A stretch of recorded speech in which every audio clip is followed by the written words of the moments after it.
नमस्कार, आप देख रहे हैं CTV न्यूज, हर कदम खबर की ओर। तो आइए नजर डालते हैं आपके पसंदीदा खबरें फटाफट में। मूल, चिमूर, सावली, सिंदेवाही, ब्रह्मपुरी, गोंडपिपरी और अन्य तहसील के किसानों के लिए बड़ा दिलासा देने वाली कार्रवाई शुरू हुई है। राज्य के पूर्व वन, सांस्कृतिक कार्य व मत्स्य व्यवसाय मंत्री विधायक सुधीर मुनगंटीवार ने किसानों के हक के लिए पहल करते हुए गोसी खुर्द प्रकल्प के आरक्षित तालाब से जल्द पानी छोड़ने की मांग गोसी खुर्द प्रकल्प मंडल अधीक्षक अभियंता की ओर की है, जिससे किसानों को दिलासा मिला है। किसानों की ओर से विधायक मुनगंटीवार का आभार माना जा रहा है। चंद्रपुर मनपा की ओर से 2025-26 के लिए एक मुश्त संपत्ति कर का भुगतान करने वालों को छूट प्रदान की जा रही है और 30 दिसंबर से पहले कर का भुगतान करने पर 8% की छूट दी जा रही है। ऑनलाइन कर का भुगतान करने पर मनपा द्वारा अतिरिक्त 2% यानी 10% की छूट दी जा रही है। ऑनलाइन कर भुगतान के प्रति नागरिकों का रुझान बढ़ा है और पिछले वित्तीय वर्ष में 8,914 तो इस वर्ष अब तक 2,695 ऐसे कुल 11,609 नागरिकों ने संपत्ति कर का भुगतान करने के लिए ऑनलाइन प्रणाली का उपयोग किया है। संपत्ति कर पर यह छूट केवल 30 दिसंबर 2025 तक दी जा रही है। इसीलिए नागरिकों ने ऑनलाइन पद्धति से कर का भुगतान करके इस अतिरिक्त छूट का लाभ लेने का आह्वान चंद्रपुर मनपा द्वारा किया जा रहा है।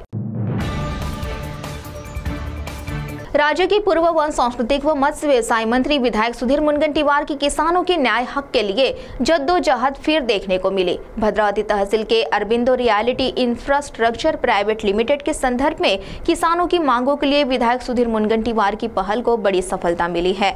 उद्योग मंत्री उदय सामंत की अध्यक्षता में विधान भवन में महत्वपूर्ण बैठक संपन्न हुई। इस बैठक में किसानों की न्याय मांगों को मान्यता देते हुए विविध ठोस निर्णय लिए गए।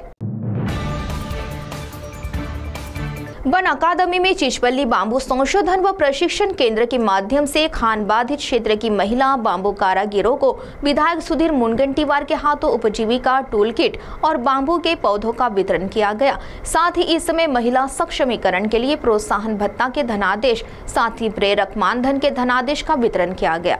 इस समय उपस्थितों को मार्गदर्शन करते हुए यह केंद्र भविष्य में हरित अर्थव्यवस्था का आधार स्तंभ साबित होगा, ऐसा विश्वास राज्य के पूर्व वन, सांस्कृतिक कार्य और मत्स्य व्यवसाय मंत्री विधायक सुधीर मुनगंटीवार ने व्यक्त किया। शहर की बड़ी इमारतें, मॉल, अस्पताल, होटल को शासन की अन्य अनुमति के साथ अग्निशमन नाहरकत प्रमाण पत्र लेना अनिवार्य है।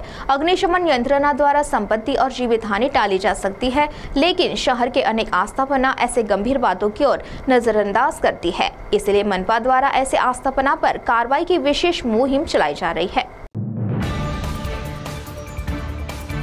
संभाजी ब्रिगेड के प्रदेशाध्यक्ष प्रवीण गायकवाड़ पर अक्कलकोट में स्याही फेंके जाने की घटना बेहद निंदनीय और लोकशाही के मूल्यों पर सीधा हमला करने वाली है। इस घटना के बाद आम लोगों की तरह वैचारिक लड़ाई वालों की अभिव्यक्ति स्वतंत्रता क्या खतरे में आई है? ऐसा सवाल इंडिया अगेंस्ट करप्शन के राष्ट्रीय अध्यक्ष ओबीसी नेता हेमंत पाटिल ने उपस्थित किया।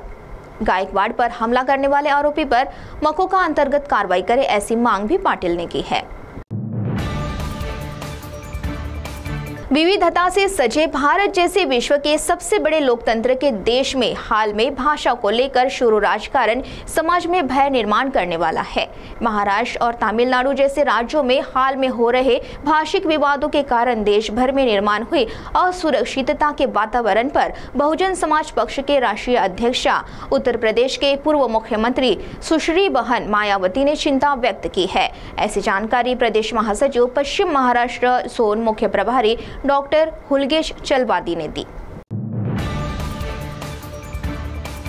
शिवसेना उद्धव बालासाहेब ठाकरे गुट के जिला प्रमुख रविंद्र शिंदे ने कुछ दिन पहले भारतीय जनता पक्ष में प्रवेश करने के बाद वरोरा भद्रावती विधानसभा क्षेत्र में चर्चा रंगने लगी। उनके दल बदल के बाद जनता की नाराजगी साफ तौर पर सामने आने लगी। आज सुबह वरोरा शहर स्थित उनके जनसंपर्क कार्यालय के सामने लगाई गई उनकी तस्वीर पर कालिक पोत दी गई और उस पर बड़े बड़े अक्षरों में गद्दार शिंदे लिख दिया। इस घटना से परिसर में खलबली मच गई और समर्थकों में रोष देखा जा रहा है।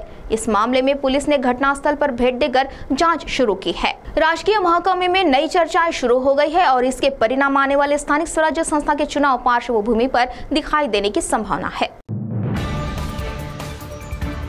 नागभीड़ तहसील का प्रसिद्ध पर्यटन स्थल सेवन सिस्टर अब पर्यटकों के लिए फिर खुला किया गया है। गौरतलब है कि भारी बरसात के चलते कुछ समय के लिए यह पर्यटन स्थल बंद किया गया था, जो कि प्रशासन ने फिर इसे शुरू करने का निर्णय लिया है, जिसे अब स्थानिक और पर्यटकों में आनंद है। कोसारा परिसर से रेती की अवैध यातायात होने की जानकारी मारेगांव तहसीलदार को मिली। जानकारी मिलने पर योजना बनाई गई और कोसारा खेत खलिहान के सोइट बरोरा से खैरी मार्ग से रेती से भरा ट्रक अवैध तरीके से रेती उत्खनन कर यातायात करते हुए पकड़ा गया।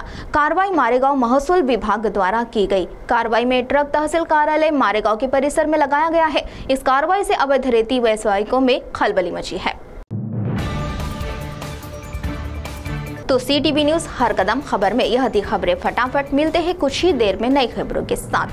तो CTV न्यूज़ हर कदम खबर में यह थी खबरें। फटाफट मिलते हैं कुछ ही देर में नई खबरों के साथ। आप बने रहिए CTV के साथ। नमस्कार।